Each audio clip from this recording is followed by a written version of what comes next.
Hello students, आइए देखते हैं वर्गीकरण कैसे हेलो एल्केन और हेलो एरीन का वर्गीकरण करते हैं इसके बारे में। तो हेलो एल्केन और हेलो एरीनों को निम्न प्रकार से वर्गीकृत किया जा सकता है। हेलो एल्केन और हेलो एरीनों को आप जो है निम्न प्रकार से वर्गीकृत कर सकते हैं। वर्गीकृत करने के दो तरीके हैं। पहला है हाइड्रोजन परमाणु के संख्या के आधार पर, ठीक है। हाइड्रोजन परमाणुओं के संख्या के आधार पर आप हेलो एल्केन और हेलो एरीन को वर्गीकरण कर सकते हैं। दूसरा तरीका है जिस कार्बन से हाइड्रोजन परमाणु जुड़ा है उस कार्बन के संकरण के आधार पर, ठीक है। तो हेलो एल्केन और हेलो एरीन को आप दो तरीके से बांट सकते हैं। पहला तरीका है हाइड्रोजन परमाणु की संख्या के आधार पर, हाइड्रोजन परमाणुओं की संख्या के आधार पर, और दूसरा तरीका है हाइड्रोजन परमाणु जिस कार्बन से जुड़ा है उस कार्बन के संकरण के आधार पर। तो आइए पहला देखते हैं हाइड्रोजन परमाणु की संख्या के आधार पर। ध्यान दीजिए,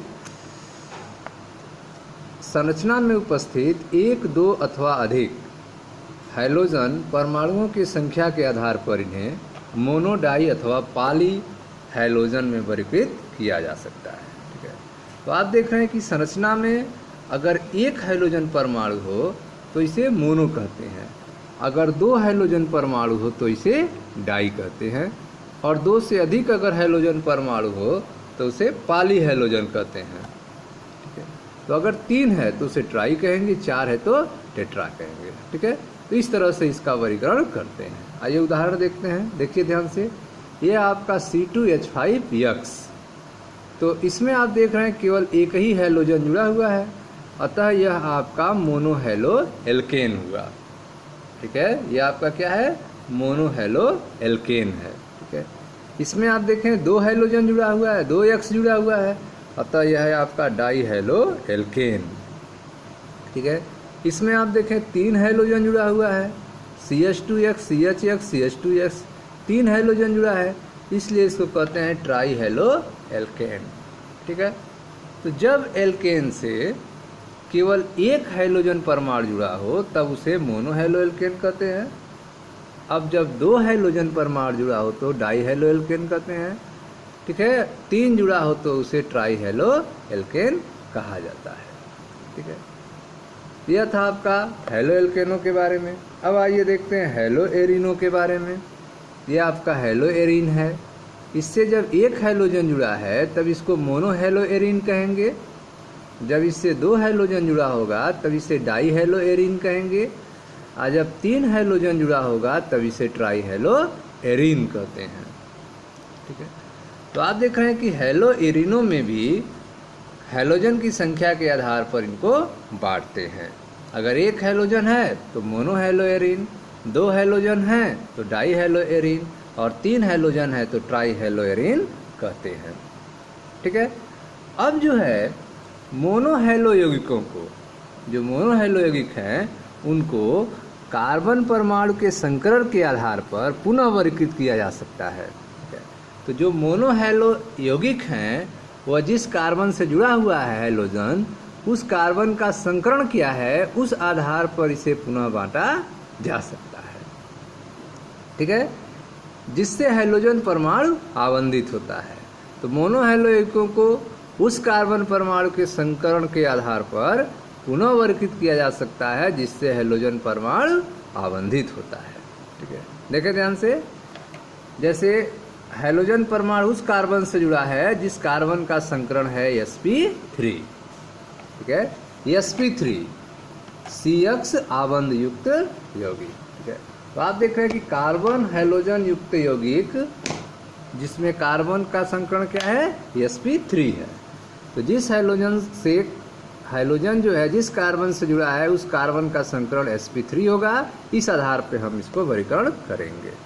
जो X होगा वो यहाँ पे फ्लोरीन, क्लोरीन, ब्रोमीन और आयोडीन कोई भी एक हो सकता है। आइए देखते हैं। तो हाइड्रोजन परमाणु जिस कार्बन से जुड़ा है उसके संकरण के आधार पर, और उसका संकरण क्या होगा, sp3 संकरण होगा, उस आधार पर हम इसको तीन भागों में बांट सकते हैं। पहला है एल्किल हैलाइड या हेलो एल्केन, दूसरा है एल्लिक हैलाइड और तीसरा है बेंजिलिक हैलाइड। ठीक है, तो हैलोजन जिस कार्बन से जुड़ा होगा उस कार्बन का संकरण होगा sp3। इस आधार पर हम इसको मोनोहैलो यौगिकों को 3 भागों में बांट सकते हैं, एल्किल हैलाइड अथवा हैलो एल्केन RX, दूसरा है आपका एल्लिक हैलाइड और तीसरा है बेंजिलिक हैलाइड। तो आइए पहले को देखते हैं, आपको एल्किल हैलाइड को RX को ध्यान से समझें। एल्किल हैलाइडों में हैलोजन परमाणु एल्किल समूह से आबंधित रहता है। ठीक है, तो एल्किल हैलाइडों में जो हैलोजन परमाणु होता है वह किससे जुड़ा रहता है? एल्किल समूह से जुड़ा रहता है, R समूह से जुड़ा रहता है। ये एक सजाती श्रेणी बनाते हैं जिसे CnH2n+1 से प्रदर्शित करते हैं। तो आप देख रहे हैं कि एल्किल हैलाइड जो है RX जो है वह एक सजाती श्रेणी बनाता है और जिसे हम CnH2n+1 से प्रदर्शित करते हैं। इन्हें उस कार्बन परमाणु की प्रकृति के आधार पर, ठीक है, कार्बन परमाणु की प्रकृति के आधार पर पुनः प्राथमिक, द्वितीयक और तृतीयक में वर्गीकृत किया जाता है, जिससे हैलोजन परमाणु आबंधित होता है। ठीक है, तो आप देख रहे हैं कि हैलोजन परमाणु जो है जिस कार्बन से जुड़ा होगा उस आधार पर, हैलोजन परमाणु जिस कार्बन से जुड़ा होगा उस आधार पर, उस कार्बन परमाणु के प्रकृति के आधार पर हम इसको पुनः प्राथमिक, द्वितीयक अथवा तृतीयक में वर्गीकृत किया जाता है। ठीक है, यदि एल्किल हैलाइड में हैलोजन प्राथमिक कार्बन से जुड़ा हो तो उसे प्राथमिक एल्किल हैलाइड कहते हैं। ठीक है, जैसे यहाँ देखें, यह आपका कार्बन है और उससे आपका हैलोजन जुड़ा हुआ है। यदि एल्किल हैलाइड में हैलोजन परमाणु किससे जुड़ा हो? प्राथमिक कार्बन से जुड़ा हो। यह प्राथमिक कार्बन है, इससे केवल एक R ग्रुप जुड़ा हुआ है, तब इसको प्राथमिक कार्बन कहेंगे। जब 2 R ग्रुप जुड़ा रहेगा तो उसे द्वितीयक कार्बन कहेंगे, और जब 3 R ग्रुप जुड़ा होगा कार्बन से तब तृतीयक कहेंगे। यहाँ पे आप देख रहे हैं कि कार्बन से केवल एक ही R जुड़ा हुआ है, जिसको R' से दिखाया गया है, इसलिए यह प्राथमिक है, जिसको 1 डिग्री भी कहा जाता है। ठीक है, तो R'CH2X। यदि एल्किल हैलाइड में हैलोजन प्राथमिक कार्बन से जुड़ा हो तो उसे प्राथमिक एल्किल हैलाइड अथवा 1 डिग्री एल्किल हैलाइड कहते हैं। ठीक है, इसी प्रकार यदि हैलोजन द्वितीयक कार्बन से जुड़ा हो, ठीक है, द्वितीयक कार्बन से जुड़ा हो तब इसे, ठीक है, द्वितीयक एल्किल हैलाइड या 2 डिग्री कहते हैं। इसी तरह यदि हैलोजन तृतीयक कार्बन परमाणु से जुड़ा हो तब इसे तृतीयक एल्किल हैलाइड या 3 डिग्री एल्किल हैलाइड कहते हैं। ठीक है, तो यह आपका प्राथमिक एल्किल हैलाइड है RCH2X, यह द्वितीयक एल्किल हैलाइड है R',R',CHX, और यह तृतीयक एल्किल हैलाइड है R',R',R',CX।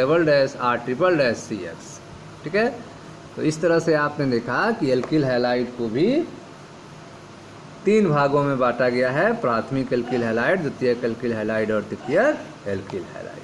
ठीक है, अब आप देखते हैं दूसरा एल्लिक हैलाइड। एल्लिक हैलाइड, एल्लिक हैलाइड देखें ध्यान से, यह वे यौगिक होते हैं जिनमें हैलोजन परमाणु कार्बन कार्बन द्विआबंध के समीपवर्ती sp3 संकरित कार्बन परमाणु से आबंधित रहता है, अर्थात एल्लिक कार्बन से आबंधित होता है। तो आप देख रहे हैं कि एल्लिक हैलाइड में, एल्लिक हैलाइड क्या होते हैं? एल्लिक हैलाइड वे यौगिक होते हैं, ठीक है, जिनसे हैलोजन परमाणु जो है जिस कार्बन से जुड़ा रहेगा उसका संकरण sp3 होगा, लेकिन उसके बगल में 2 बंध होंगे। ठीक है, एल्लिक हैलाइड यह वे यौगिक होते हैं जिनमें हैलोजन परमाणु कार्बन कार्बन द्विआबंध के समीपवर्ती, जहाँ कार्बन कार्बन द्विआबंध होगा ठीक उसके समीप वाले कार्बन जो sp3 संकरित होगा उस कार्बन से हैलोजन परमाणु आबंधित रहता है, अर्थात एल्लिक कार्बन से आबंधित रहता है। जैसे यहाँ देखें, यहाँ आप देख रहे हैं कि द्विबंध है, 2 बंद है। इसके ठीक जुड़ा हुआ यह कार्बन है और यह कार्बन का संकरण क्या है, sp3 है। कार्बन का संकरण sp3 है। इस कार्बन को एलिक कार्बन कहते हैं क्योंकि इस कार्बन से जुड़ा हुआ सिंगल बंद है, उसके बाद ठीक डबल बंद है।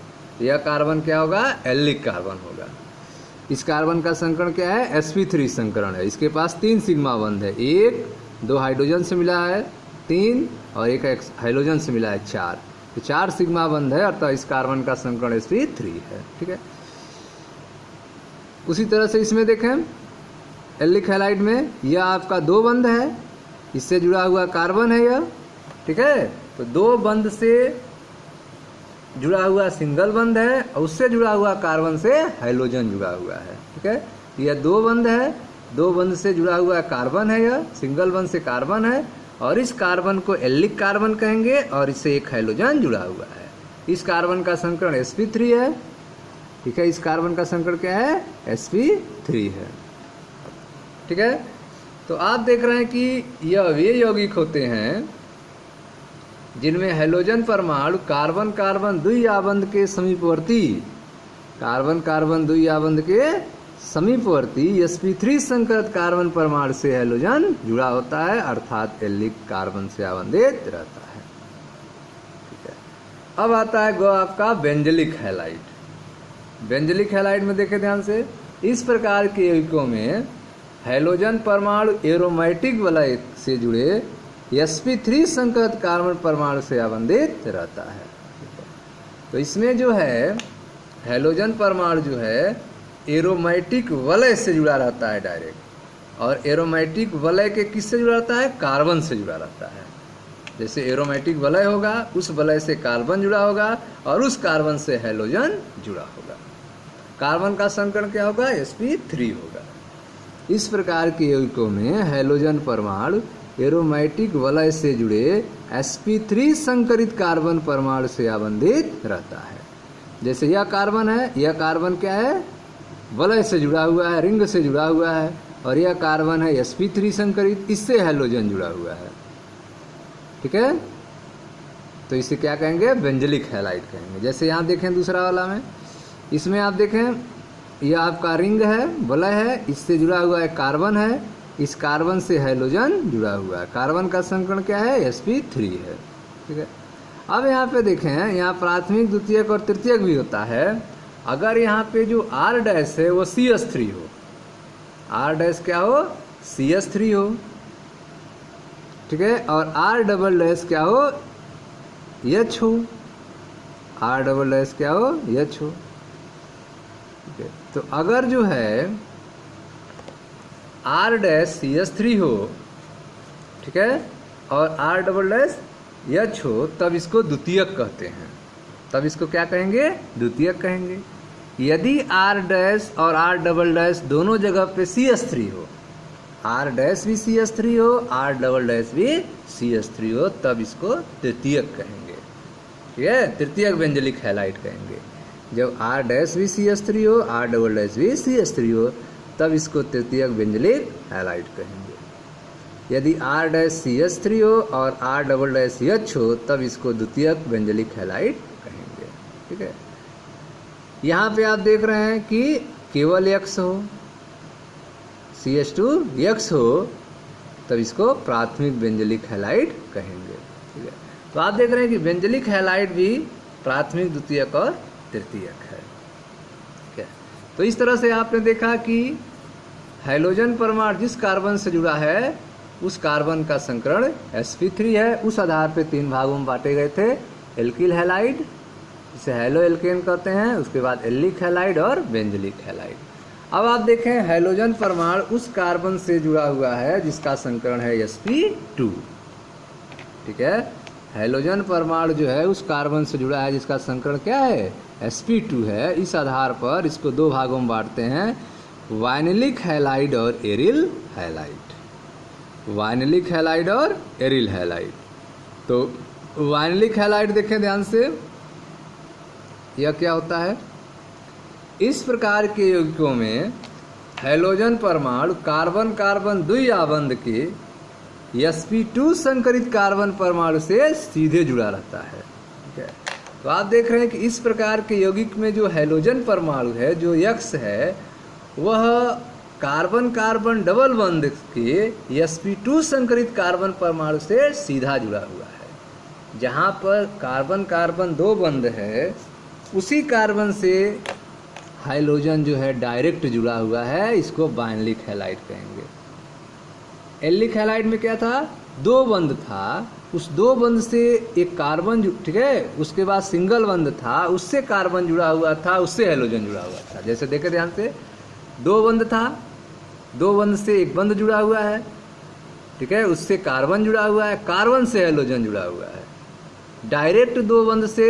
हैलोजन नहीं जुड़ा हुआ है, ठीक है, डायरेक्ट दो बंध वाले कार्बन से हैलोजन नहीं जुड़ा हुआ है, ठीक है। डायरेक्ट दो बंध से जो कार्बन जुड़ा है, उससे सिंगल बंध से कार्बन जुड़ा है और उससे हैलोजन जुड़ा हुआ है, तो इसको एल्लिक हैलाइड कहेंगे। वाइनलिक हैलाइड में क्या होता है, वाइनलिक हैलाइड में द्विबंध जो वाले हैं, जो कार्बन, वो sp2 संकरित होते हैं और कार्बन से सीधे हैलोजन जुड़ा होता है। यहाँ देख रहे हैं आप, दो बंध है, इससे कार्बन का सिंगल बंध है, उससे डायरेक्ट हैलोजन जुड़ा हुआ है, ठीक है। दो बंध वाला कार्बन है, कार्बन से डायरेक्ट हैलोजन जुड़ा हुआ है, तो इसको आप बाइनलिक हैलाइड कहेंगे। और इस कार्बन का संकरण क्या है, sp2 है, ठीक है। इस संकरण क्या है, sp2 संकरण होगा इसका। इस भी कार्बन का संकरण क्या होगा, sp2 होगा। एरिल हैलाइड देखते हैं। एरिल हैलाइड क्या होता है, इस प्रकार के यौगिकों में हैलोजन परमाणु एक एरोमेटिक वलय के sp2 संकरित कार्बन से सीधे जुड़ा होता है, ठीक है। तो एरिल हैलाइड में क्या होता है, एरिल हैलाइड में, ठीक है, जो वलय होता है, उस वलय का कार्बन परमाणु का संकरण sp2 होता है और उससे जो है हैलोजन डायरेक्ट जुड़ा होता है। यह कार्बन है, इस कार्बन का संकरण क्या है, sp2 है, इससे डायरेक्ट हैलोजन जुड़ा हुआ है, ठीक है। यह वलय है, वलय के कार्बन का संकरण sp2 है, इससे डायरेक्ट हैलोजन जुड़ा हुआ है, ठीक है। इसे क्या कहेंगे, एरिल हैलाइड कहेंगे। तो इस प्रकार के यौगिकों में हैलोजन परमाणु एक एरोमेटिक वलय के sp2 संकरित कार्बन परमाणु से सीधा जुड़ा रहता है, इसको एरिल हैलाइड कहते हैं, ठीक है। तो आप जो है वर्गीकरण पढ़ रहे हैं, वर्गीकरण पढ़ रहे हैं कैसे हेलो एल्केन और हेलो एरिन को बांटते हैं। इसमें आपने देखा कि वर्गीकरण में पहले तरीका है कि हैलोजन परमाणु की संख्या के आधार पर इसको बांटा जाए। तो जिसको आपने बांटा, ठीक है, अगर एक हैलोजन जुड़ा है तो मोनो हेलो एल्केन कहेंगे, दो जुड़ा रहेगा तो डाई हेलो एल्केन, तीन जुड़ा होगा तो ट्राई हेलो एल्केन कहेंगे, ठीक है। उसी तरह से हेलो एरिनो में भी अगर एक जुड़ा हो तो मोनो हेलो एरिन, दो जुड़ा हो तो डाई हेलो एरिन, तीन जुड़ा हो तो ट्राई हेलो एरिन कहेंगे, ठीक। उसके बाद आपने मोनो हेलो यौगिकों को कार्बन के संकरण के आधार पर पुनः बांटा है। मोनो हेलो यौगिकों को आपने बांटा कि अगर कार्बन का संकरण sp3 हो तो उस आधार पर इसको तीन भागों में आपने बांटा, एल्किल हैलाइड, एल्लिक हैलाइड और बेंजलिक हैलाइड, ठीक है। यदि मोनो हेलो एल्केन के कार्बन का संकरण sp2 हो तो इसको दो भागों में आपने बांटा, वाइनिलिक हैलाइड और एरिल हैलाइड, ठीक है स्टूडेंट्स। अब इसका आप रिवीजन करें। मिलते हैं नेक्स्ट वीडियो में, जिसको हम आपको एक्सप्लेन करेंगे नाम पद्धति के बारे में। Thank you.